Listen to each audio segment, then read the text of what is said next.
You ready? All right. So, Liliana Pacheco is the Director of Community Engagement for Save the Dogs and Other Animals. I'm Gregg Tully. I'm the Executive Director in Romania. So, we hope you'll have questions, and please save them for the end and remember them. So, I'm really grateful that I get to talk with you about this because this is honestly one of the most meaningful things I've ever done.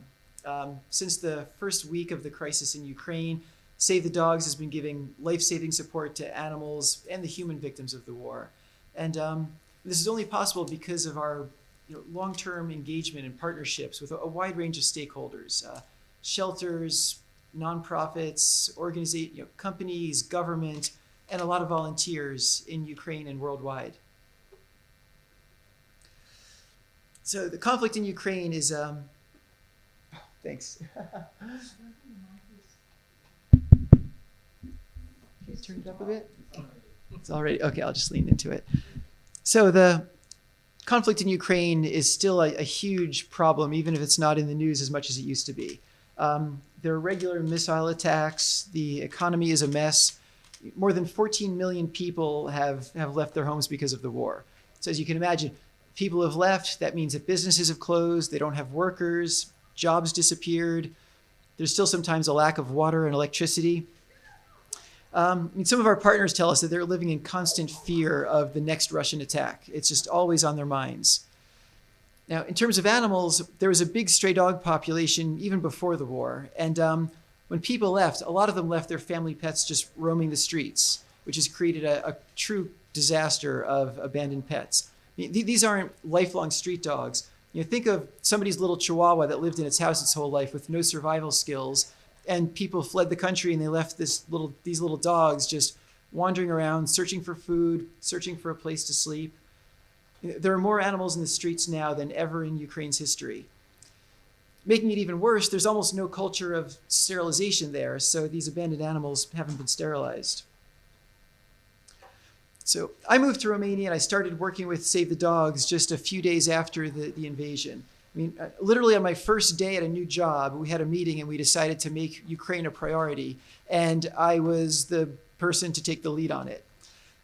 Ukraine's only about 2 hours away from our shelters. So this issue is so important. We just felt like we needed to get involved.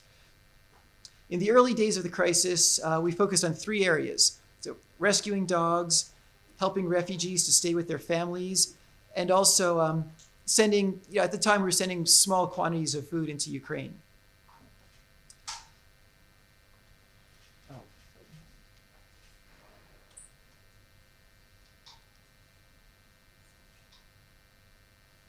All right. So in the first month, the manager of the Loving Hearts shelter in Odessa contacted me, and she said that her shelter had been damaged by a Russian attack, and part of the facilities were broken, and she couldn't take care of all 180 dogs in her shelter. She begged us to take 30 of them, so of course we agreed. So she rented a truck, loaded the dogs into a truck, drove them to the border. And she needed to stop at so many military checkpoints that she didn't get there until the middle of the night.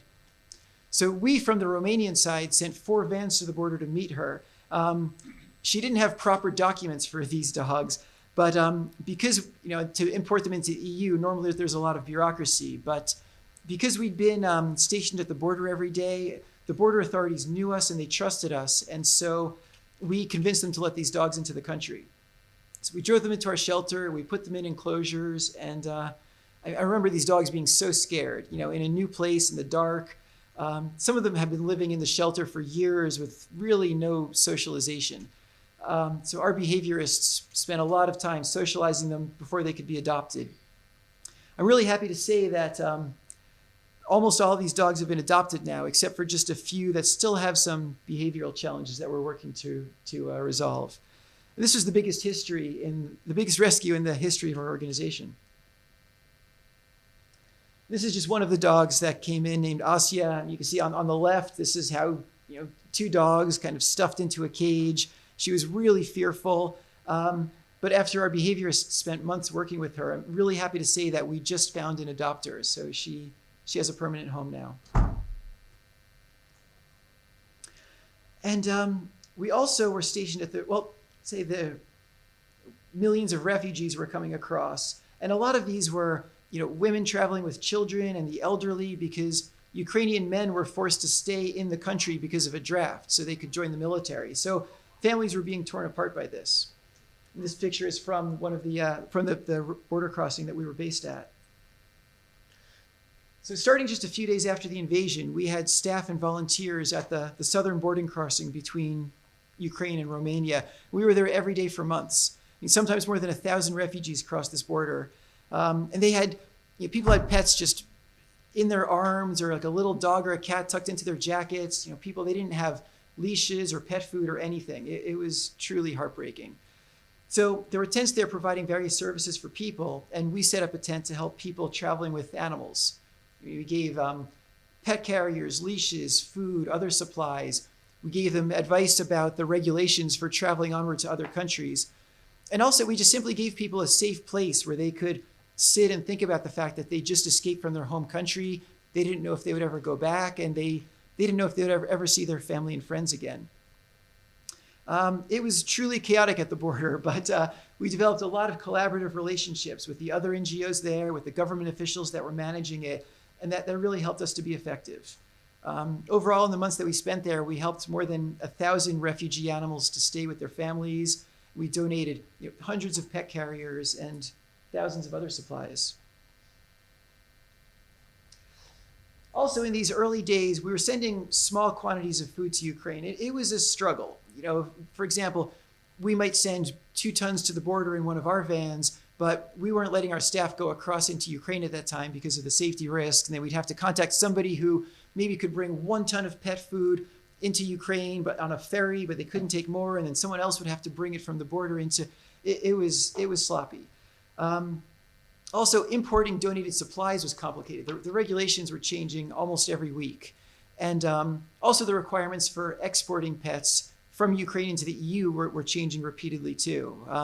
And some of the border crossings weren't updated about all of this. There's a strange situation where at the same time, different border crossings had different rules about importing and exporting supplies. It was confusing, to say the least. So, challenges in these early days. Save the Dogs had no budget for disaster response, no staff dedicated to this, didn't have a disaster plan. As is typical in disasters, the communication was difficult in the beginning. It was hard to find out what was really going on.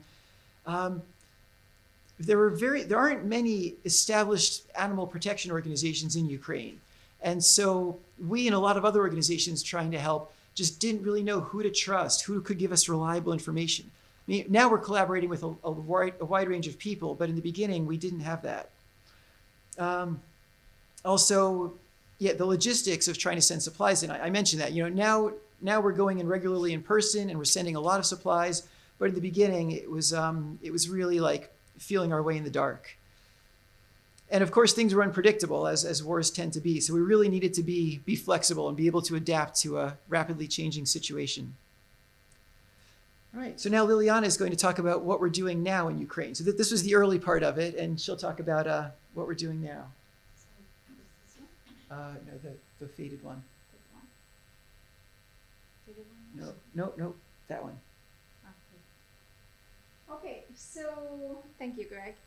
So he's talked, this is too tall. Whoops. So he has talked, thanks, about the challenge that we had sending food to Ukraine with just one little van and one ton or 2 tons maximum.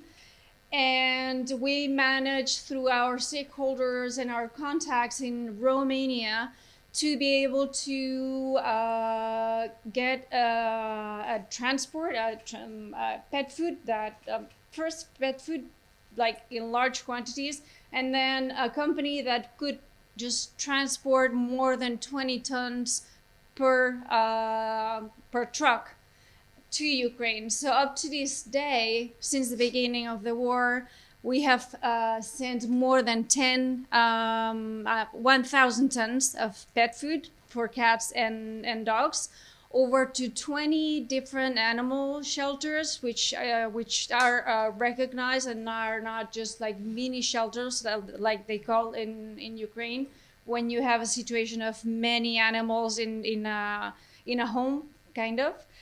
And these shelters provide to more than 400 volunteers who provide to a lot of more people. So our outreach is really, really getting into a lot of homes and animals in Ukraine.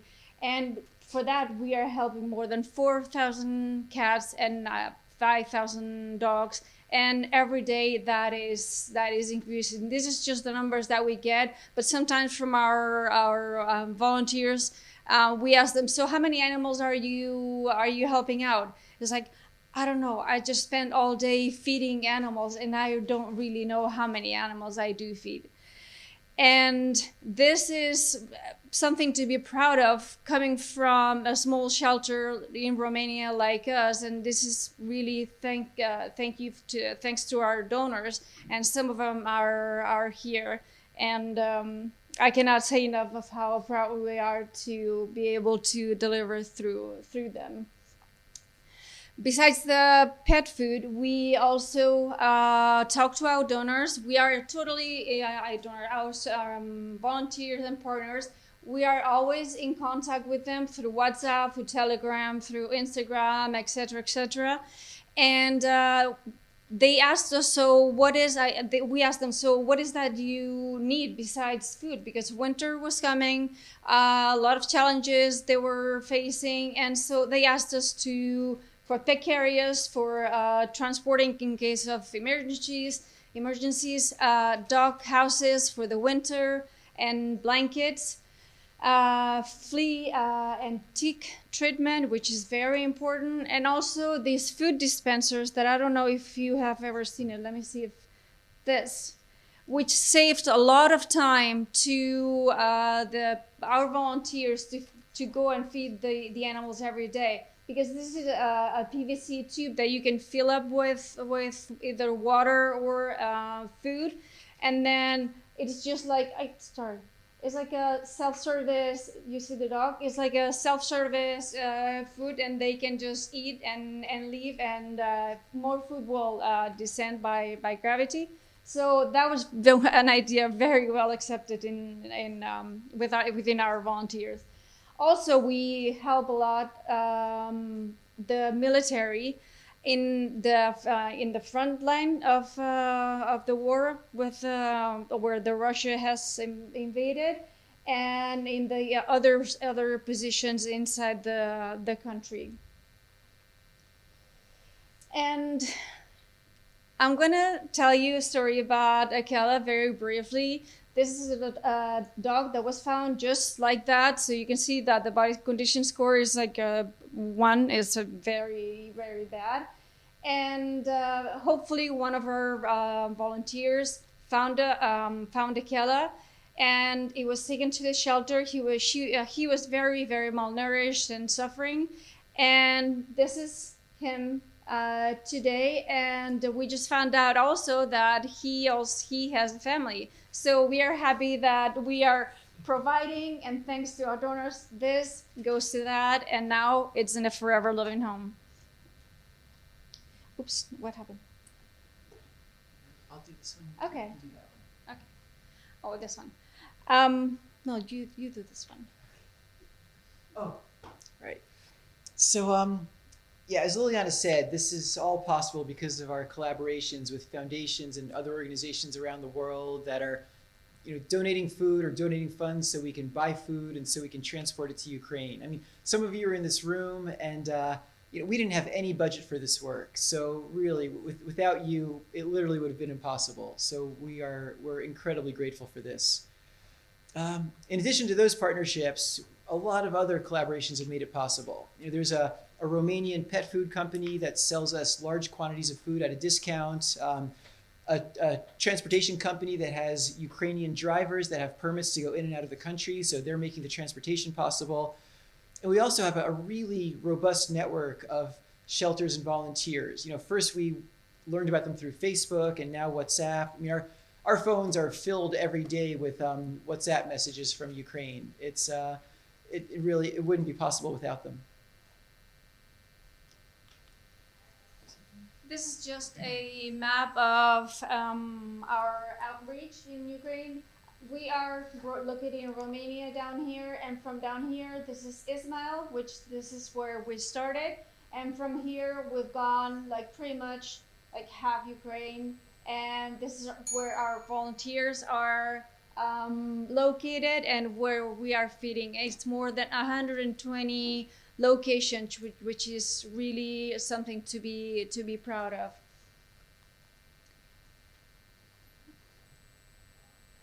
And this is the story of Zana. Just very briefly, she is my Ukrainian hero.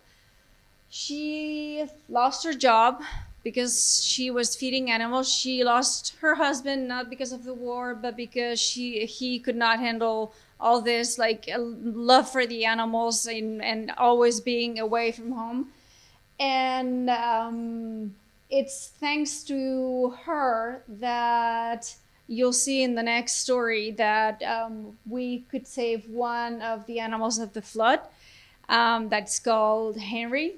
And Zana can do like more than 100 kilometers a day just feeding animals in industrial areas and on the street. And that is every day. And the only source of food that she has is the one that we provide.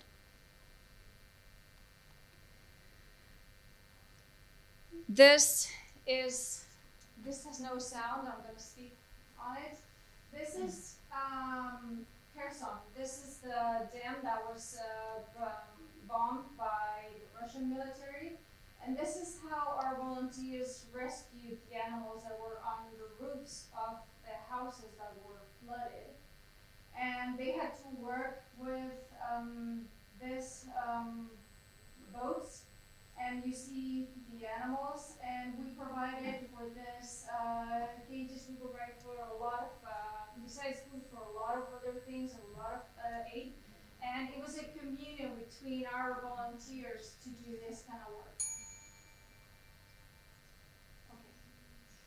Okay. And Henry was one of the dogs that was saved by Zana in Kherson. We thought he was black, and he was not. This is Henry now. He's been adopted in Poland by a Ukrainian woman, and Henry was all covered in oil because the bridge did not just leave water. It was full of toxins, oil, and sludge and other things.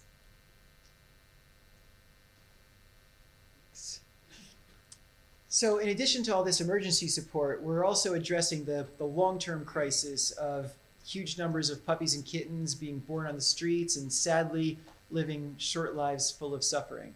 So we're collaborating with Ukrainian vet clinics to sterilize dogs and cats. Now, all of the clinics that we work with were recommended to us by our partners who were already, even before the war, they were already bringing street animals to the clinics to be sterilized. So the two of us, we went to Ukraine, we visited all of these clinics in person, assessed their facilities, we talked to the head vet to make sure that their values match our values. And also the vet who runs the best animal shelter in Odessa is collaborating with us. So she also checks up on all of these clinics and makes sure that things are being done appropriately. So our networks of volunteers already are feeding and taking care of thousands of dogs and cats on the streets, and they know a lot of them who need to be sterilized. So we don't need to go out and catch the dogs ourselves. We raise awareness about the program through our partners and through WhatsApp. The partners bring the animals to the clinics, they're sterilized, they stay in people's care for at least one night. If there are no complications, they're returned back to their home areas. And then our partners are continuing to feed them and check on them and making sure there are no complications. So we're now working with 5 vet clinics in 3 different cities in Ukraine. This program's been running for a few months. We've sterilized more than 1,000 dogs and cats, and we'll do thousands more this year. So communication has been absolutely essential for this, for maintaining these relationships, for staying informed about what's happening, and for dealing with this rapidly changing situation. Communication with people in Ukraine, and also we're sending monthly updates to our partners and supporters around the world.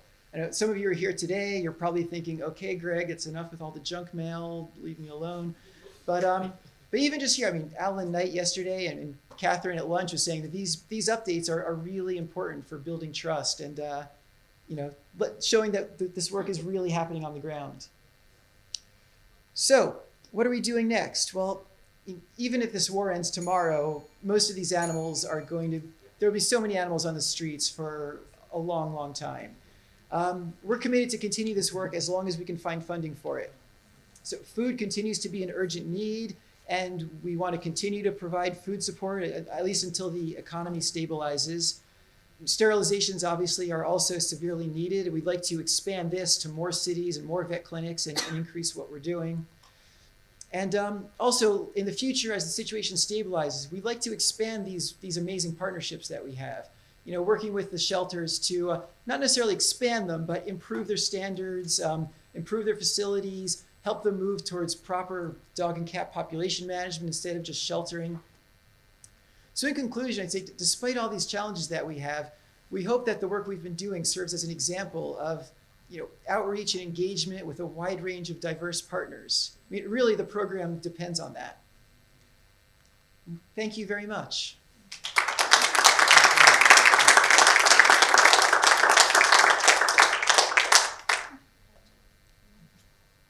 Do we have one question? We've got time for a quick question.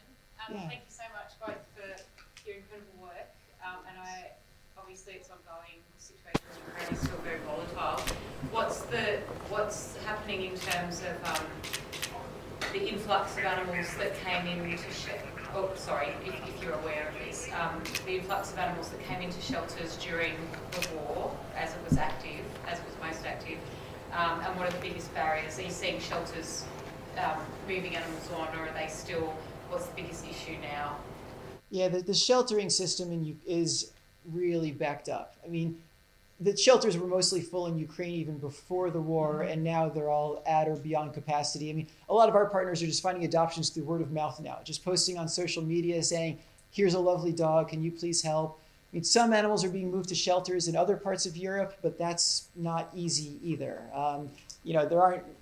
We just work in Romania, we're desperately trying to find more adoption partners in other parts of Europe, and it's tough. So it's really a problem. I mean, a lot of animals are going to be just living in the streets, and we need to accept that. It's really just the traditional model of rescue, shelter, adopt. It's completely overwhelmed by the situation there. I wish I had a more hopeful answer. No, it's okay. Thank you. Yeah, Jill. Greg, I just want to echo the thanks to you guys for just having the integrity and courage to go into such dangerous situations at great risk for yourselves. So on behalf of us all, a massive, massive thank you. Thank you so much.